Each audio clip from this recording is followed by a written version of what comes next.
What is up, everyone? It is Matthew and Jake here with your next episode of Door to Door Updates. Today, we're going to be talking on two subjects.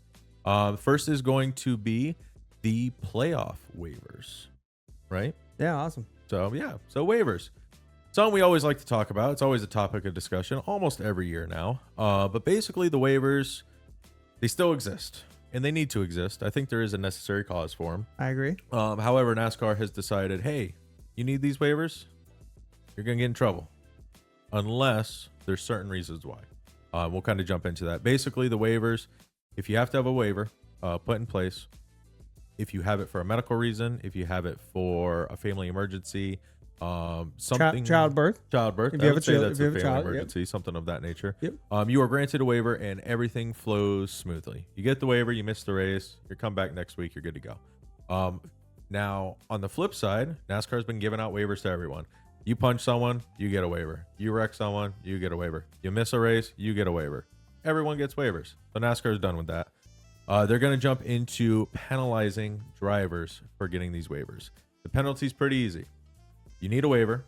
You'll get a waiver. You'll still get your playoff berth after you've won a race. Right? Yep. You still get your berth, but you lose all prior, current, and future playoff points. You start at 0. You get nothing. You advance. Zip. So I think it's a really drastic change. It's a very, they're not playing around this year, No. And I think this whole thing, I think it was boiling for a while, it turned into, you're going to fight someone. You're going to be suspended for a week. Oh, well, now you're going to right hook someone. You're going to get suspended for a week. We'll give you guys waivers.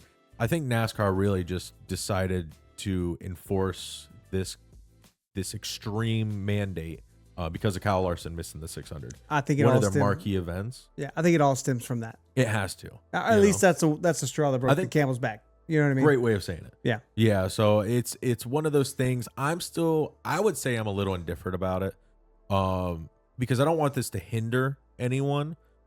But it's going to be really interesting seeing how it plays out. Are people going to be more calm on the track?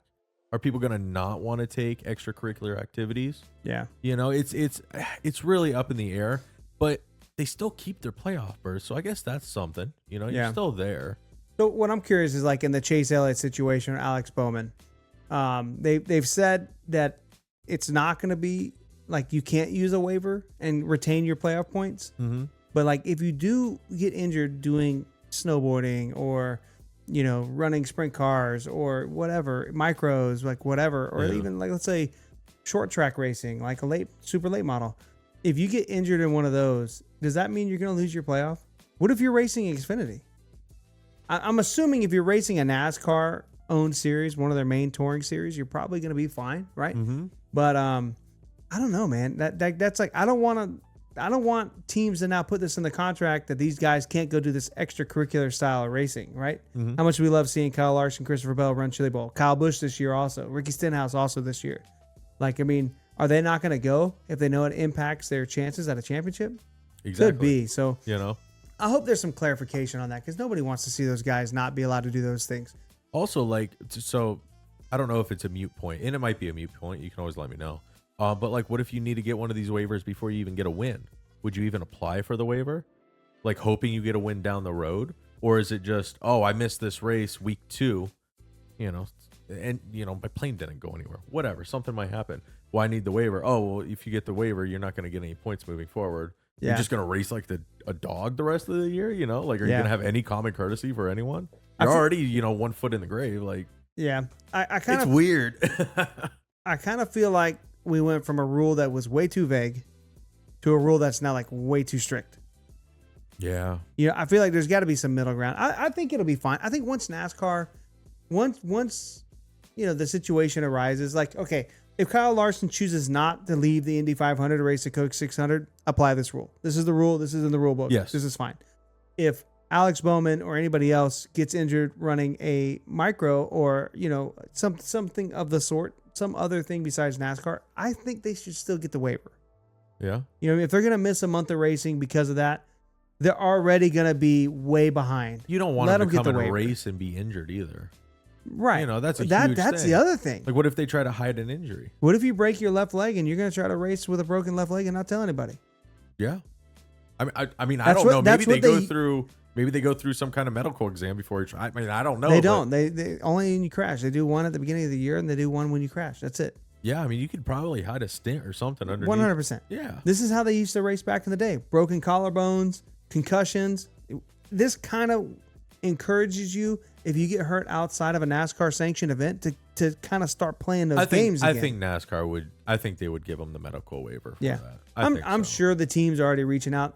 You know, to me, it's like if the teams are okay with their stars, their people that they have contract, and there's so many tens of millions tied up into these guys to race one season of NASCAR. Mm-hmm. If they're willing to let them go out and go do that and be expressive and be themselves, then it should be okay for NASCAR. Right. Now, if you blatantly choose to stay at the Indy 500 instead of go to the Coke 600, which we were at the Indy 500 and wanted Kyle Larson to stay, don't get us wrong. But at that point now, with the rules written the way they are, you should lose it. Right? Yeah. Because you're not committed to the championship. It's at least clear. Yeah. You know, it's at least like, what was it, a 3-week waiting period or a 2-week waiting period or something like that? Drug out forever. It was crazy, but oh well. One other thing too, like if you do use this waiver, you do lose all your past and future playoff points. Once you get to the playoffs, it's over. Any playoff points you earn in the playoffs will continue round by round. Oh, see, I didn't know that. Yeah. Oh, okay. They just clarified that like a day ago or so. Yeah. But yeah. Okay. Yep. Well, there's a light at the end of the tunnel. Yeah. So it'll be interesting to see how that shakes out. Yeah. You got anything else on that? No, that's about it. I mean, that kind of wraps it up until we kind of see where it plays out in the season. Like I said, there's always some kind of waiver that comes around. So we'll see how that works. We'll see. So the second topic is practice and qualifying. So practice and qualifying are taking a change from, instead of a 20-minute session with 2 groups, it's going to go to a 25-minute session for 2 groups. The only thing I can think of is for this change is perhaps like if you wanted to go in and make a change, you have more time to get more laps to see how that run maybe starts to affect into like 15, 20 laps maybe. Mm-hmm. But it's interesting. I'm glad. I mean, more time on track is great for fans of the track. This is for all races, right? Like this every is for track? all series. I wonder. Okay. So let me clarify. This is for every track that's not a road course or super speedway. Road course, super speedway formats stay the same. Oh. Okay. And it is. Go ahead. Yeah. Well, I was just wondering. I was like, it has to be because they're changing the tire compound. They changed it so drastically last year. They're probably trying to get more and more data. Yeah. To try to dial in that tire the last weekend's race, it was a short track with a good tire that had a fall off. It was great. Yep. So they're probably trying to draw in more data for that and really get that more concise. So 10 minutes more practice. Yeah. And it'll be interesting too, because as NASCAR is experimenting with their new short track soft tire, Phoenix, we're going to have an option tire. Yes. That will be for that race, similar to what we had in 24 with Richmond, where the teams will have the majority, say at least 3/4 of their sets of tires for the race will be the normal tire, but they'll also have a soft tire. This is the way they're going to start testing new tires, so that way they can test the track that's rubbered in. It's a great idea. It's Fantastic. literally a free test session because everybody's there. It's race conditions. Yep. And it provides some excitement for this race. Mm-hmm. So it'll be interesting. The other part of this qualifying and practice change is qualifying is changing. Thank God. It was so bad last year. It got so confusing so quick. Dude. I thought I knew it, and then they just changed the whole script again. I'm like, we'll just, wherever this guy's fastest, just put him on the board somewhere. It's fine. So instead of like where they were split into groups and then wherever you qualified in that group is where you lined up in that top 10, but that's not how you lined up in the bottom 11 or 11th on down, and then this and that, and then but like that row thing didn't apply to the people in the front row because that didn't matter. Like it was just Group A was on the inside, Group B was on the outside. All that's gone. It's your fastest in Group B could be your slowest in Group A. Like it made no sense. So they're changing it now. In a single car runs. I'm sure they're going to do some kind of draw. I don't think we've seen that exactly how that draw will be. They might do the same like 21st through 40th like they've done for years. Yeah. They go in the first half from a random draw and then 20th to first go through a random draw. Yep. And that'll be how they qualify. So that'll be the groups, but they won't really be groups. And it'll be single car qualifying, 2 laps. And that's it. Fastest car gets pole. Cool. Very simple. Cool. No more inside, outside row, blah, blah, blah, blah. No more. I don't think they're doing 2 rounds anymore. So it'd be just 1 round. See who goes the fastest. Let's go. So for Daytona, Talladega, Atlanta, it'll be the same.